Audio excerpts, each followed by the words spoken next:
Hi friends, welcome to आरंभ blogs. मी प्राची तुमच्या सर्वांचं स्वागत करत आहे। आज आपला व्हिडिओ आहे पॅरेंटिंग बद्दल, की पॅरेंटिंग कशी करायची आणि यासाठी पॅरेंट्सला नाही सांगणार आहे बरं का पॅरेंटिंग कशी करायची। यासाठी रिलेटिव्हसाठी हा व्हिडिओ आहे की रिलेटिव्हजनी पॅरेंटिंगमध्ये म्हणजे जे आई आणि वडील मुलांचं जे संगोपन करत असतील, संस्कार लावत असतील, त्याच्यामध्ये कसं नाही पडायचं हे मी आजच्या व्हिडिओमध्ये सांगणार आहे। तर शेवटपर्यंत पहा आणि हां, त्या लोकांना नक्की हा व्हिडिओ पाठवा जे तुमच्या पॅरेंटिंगमध्ये मध्ये येत आहेत।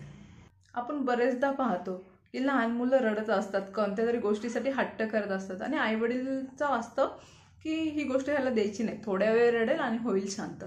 तर त्याच वेळेस नेमकं कोणी ना कोणी रिलेटिव्ह येतं की दादा दादी म्हणजे आजी आजोबा आत्या काका मावशी कोणीही येतं रिलेटिव्हमध्ये आणि म्हणतात अरे काय एवढ्या छोट्याशा गोष्टीसाठी एवढ्या छोट्याशा बाळाला इतकं रडवलं, काय फरक पडतो, दिलं तर देऊन टाक, 5 मिनिटात बघ शांत होतोय की नाही। आणि ती गोष्ट आपल्या हातातून हिसकून घेतात आणि त्या बाळाला देऊन टाकतात।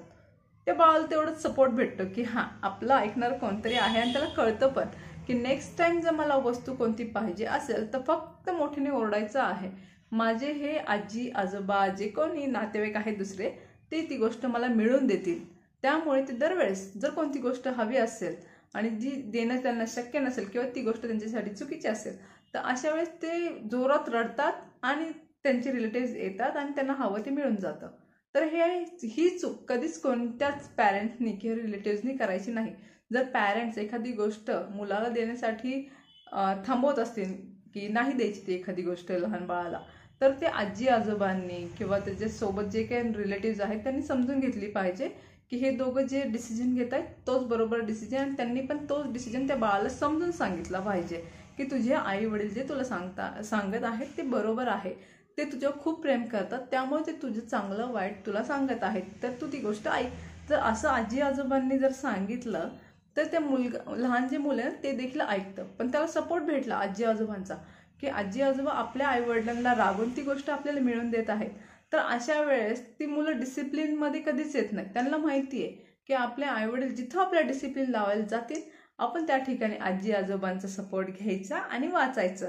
मग ते कधीही त्यांच्या आई वडिलांची रिस्पेक्ट करणार नाही, कधी त्यांच्या आईवडिलांनी काही सांगितलं त्यांना इन फ्युचर पण तर त्यांचं ते काही ऐकणार नाही, कारण त्यांना माहिती लहानपणापासून हे दोघं चुकीचे आहेत। आपल्या आजी आजोबांनी आपल्याला शिकवलेलं आहे की हे दोघांचं काहीच ऐकायचं नाही, तर ते मोठ्यापणी पण तसेच वागतात। ते लहानपणी जे शिकवलं गेलेलं असतं की तुझ्या आईवडिलांचं काही ऐकायचं नाही, आम्ही आहे ना, तर मोठ्यापणी पण ते तेच करतात की आईवडिलांचं काहीच ऐकायचं नाही, आजी आजोबा आहेत ना लाड पुरवायला, तर तसंच ते वागतात। मग चुकीच्या मार्गाला लागतात, चुकीचे जे डिसिजन घेतात किंवा चुकीचं काहीतरी काम करून जातात।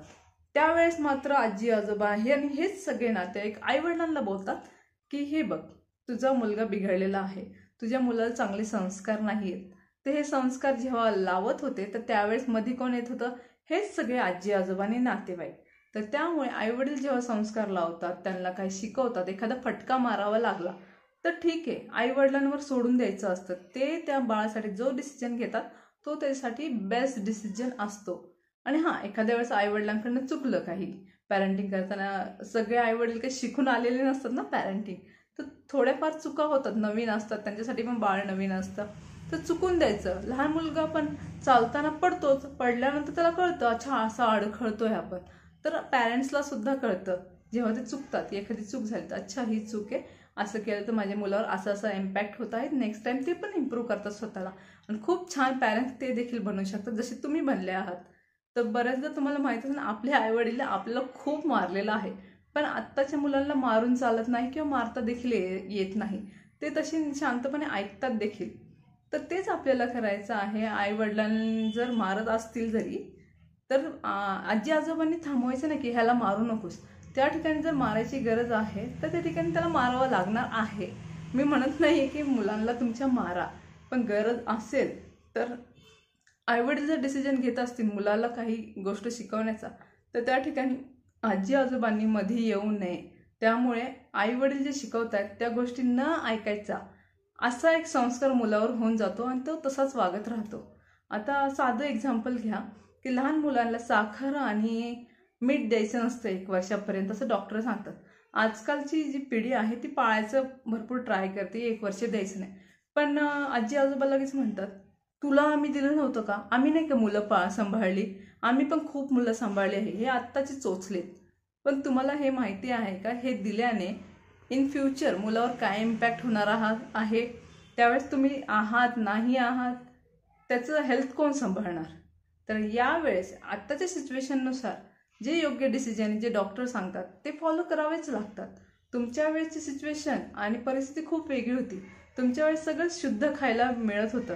आता प्रत्येक गोष्टीमध्ये भेसळ आहे. लहान लहान मुलांना देखील डायबिटीज होऊन जाते, त्यांना देखील अटॅक यायला लागले. हे सर्व का होत आहे?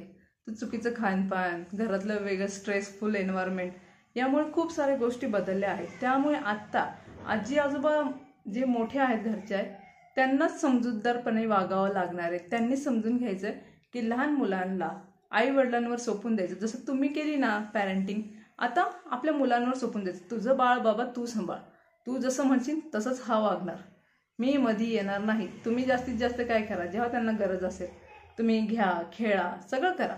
पण मुलांचे डिसिजन हे त्यांच्या आईवडिलांनाच घेऊन द्या. त्यांच्या पॅरेंटिंगमध्ये मध्ये येऊ नका. कारण मुलांना आहे ना बिघडवणं खूप सोपं असतं. त्यांचे लाड करून ते आपोआप बिघडून जातात. पण मुलांना डिसिप्लिन लावणं खूप अवघड असतं. आणि मुलं जेव्हा बिघडतात तर ब्लेम आईवडिलांवरच होतो. त्यामुळे रिलेटिव्हजनी आणि आजी आजोबांनी प्लीज आईवडिलांना जे योग्य वाटतं ते करा. त्यांच्यानुसार त्यांना पॅरेंटिंग करून द्या. प्रत्येक ठिकाणी तुम्ही शिकवायला जाऊ नका. जरी चुकत असतील तर चुकून द्या, चुकातूनच त्या शिकतील. तर कसा वाटला आजचा व्हिडिओ नक्की कळवा. चॅनलला लाईक, शेअर आणि सबस्क्राईब नक्की करा. पुन्हा भेटू एका नवीन व्हिडिओमध्ये. तोपर्यंत बाय बाय.